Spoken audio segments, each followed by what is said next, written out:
So I had the chance to meet with some of the kids in the program today. Where are you? Scream out. There you go. I love those kids. And so what I thought I would do, because they gave me a little bit of time to say whatever I want, is offer you a little bit of some observations for your future.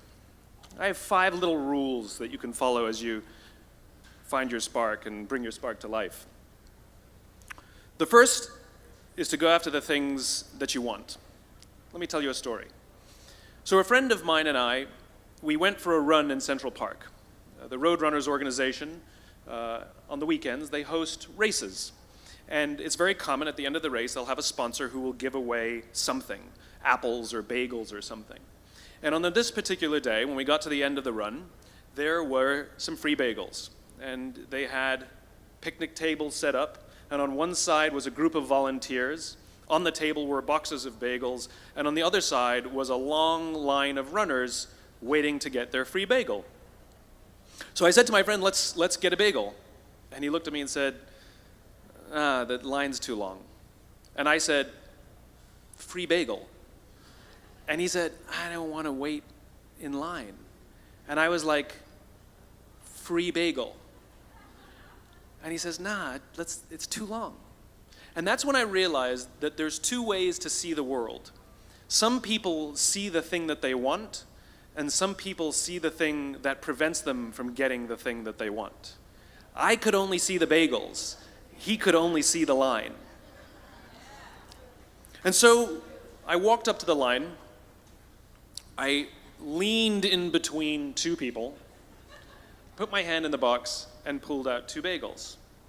And no one got mad at me, because the rule is you can go after whatever you want. You just cannot deny anyone else to go after whatever they want. Now, I had to sacrifice choice. I didn't get to choose which bagel I got. I got whatever I pulled out, but I didn't have to wait in line. So the point is you don't have to wait in line. You don't have to do it the way everybody else has done it. You can do it your way. You can break the rules. You just can't get in the way of somebody else getting what they want. That's rule number 1. Rule number 2. I like this one.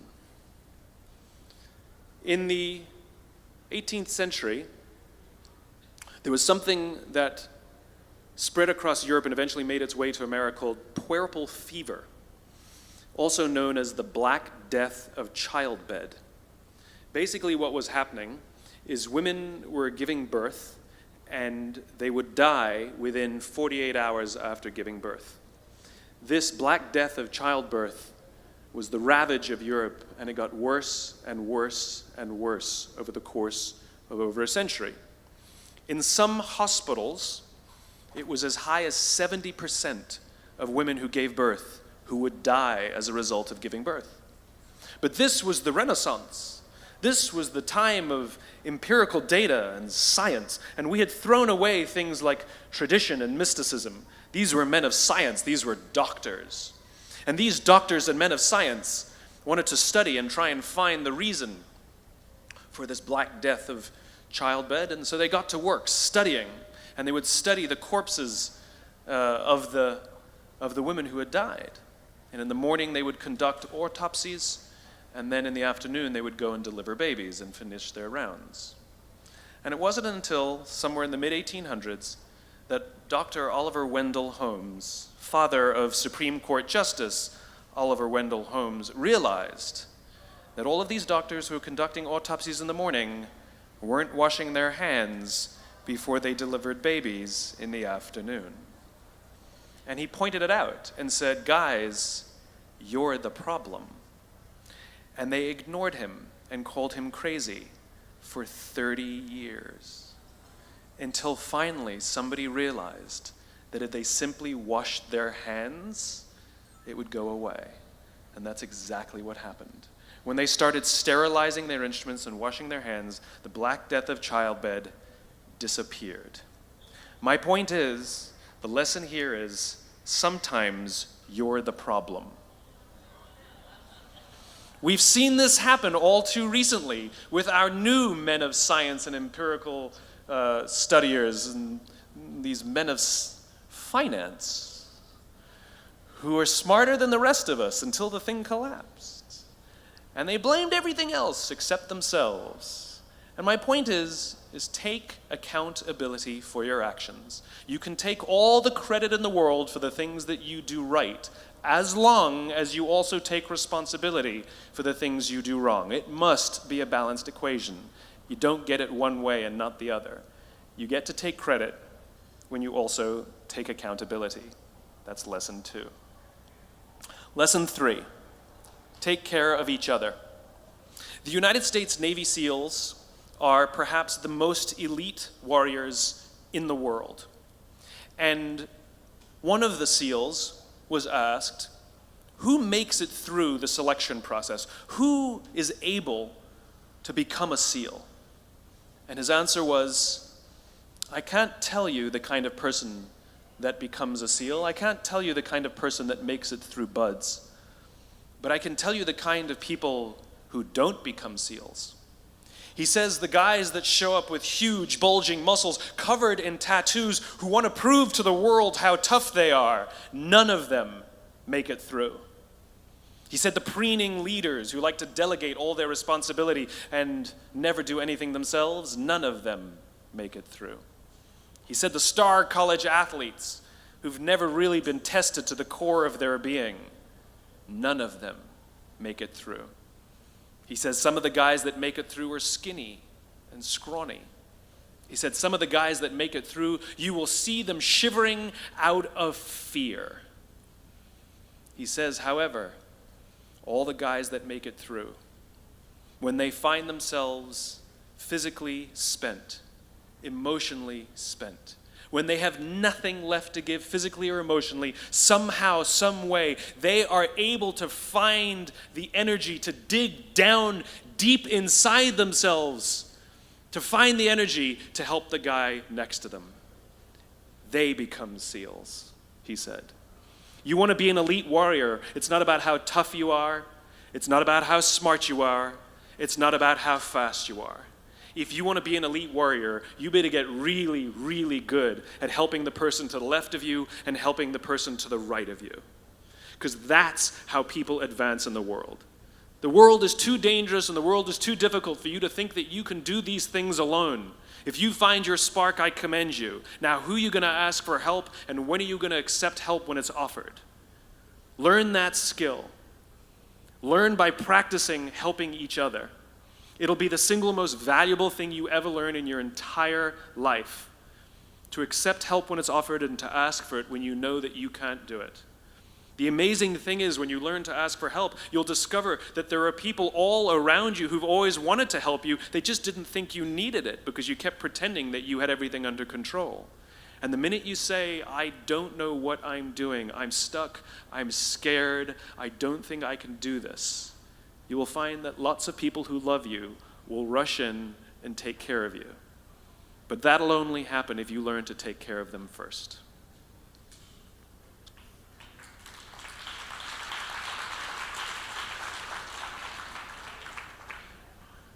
Lesson 4. Nelson Mandela is a particularly special case study in the leadership world because he is universally regarded as a great leader.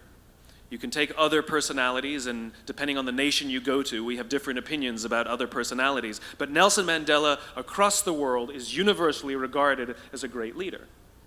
He was actually the son of a tribal chief. And he was asked one day, how did you learn to be a great leader? And he responded that he would go with his father to tribal meetings. And he remembers 2 things when his father would meet with other elders. 1, they would always sit in a circle. And 2, his father was always the last to speak. You will be told your whole life that you need to learn to listen. I would say that you need to learn to be the last to speak. I see it in boardrooms every day of the week. Even people who consider themselves good leaders, who may actually be decent leaders, will walk into a room and say, here's the problem, here's what I think, but I'm interested in your opinion, let's go around the room. It's too late. The skill to hold your opinions to yourself until everyone has spoken does two things. One, it gives everybody else the feeling that they have been heard. It gives everyone else the ability to feel that they have contributed.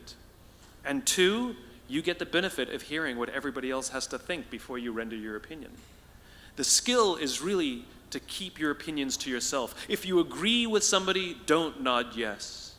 If you disagree with somebody, don't nod no. Simply sit there, take it all in, and the only thing you're allowed to do is ask questions so that you can understand what they mean and why they have the opinion that they have. You must understand from where they are speaking, why they have the opinion they have, not just what they are saying. And at the end, you will get your turn. It sounds easy, it's not. Practice being the last to speak. That's what Nelson Mandela did. Number 5. This is Monty Python. 1, 2, 5, 3. For all the other nerds in the audience. There's one. Number 5. My favorite one of all. True story. There was a former Undersecretary of Defense who was invited to give a speech at a large conference, about 1,000 people. And he was standing on the stage with his cup of coffee and a styrofoam cup, giving his prepared remarks with his PowerPoint behind him. And he took a sip of his coffee and he smiled and he looked down at the coffee. And then he went off script. And he said, last year I spoke at this exact same conference. Last year I was still the undersecretary. And when I spoke here last year, they flew me here business class. And when I arrived at the airport, there was somebody waiting for me to take me to my hotel. And they took me to my hotel and they had already checked me in and they just took me up to my room. And the next morning I came downstairs and there was someone waiting in the lobby to greet me and they drove me to this here same venue. They took me through the back entrance and took me into the green room and handed me a cup of coffee in a beautiful ceramic cup. He says, I'm no longer the undersecretary. I flew here coach. I took a taxi to my hotel and I checked myself in. When I came down the lobby this morning, I took another taxi to this venue. I came in the front door and found my way backstage, and when I asked someone, do you have any coffee? He pointed to the coffee machine in the corner, and I poured myself a cup of coffee into this here styrofoam cup. He says the lesson is, the ceramic cup was never meant for me. It was meant for the position I held.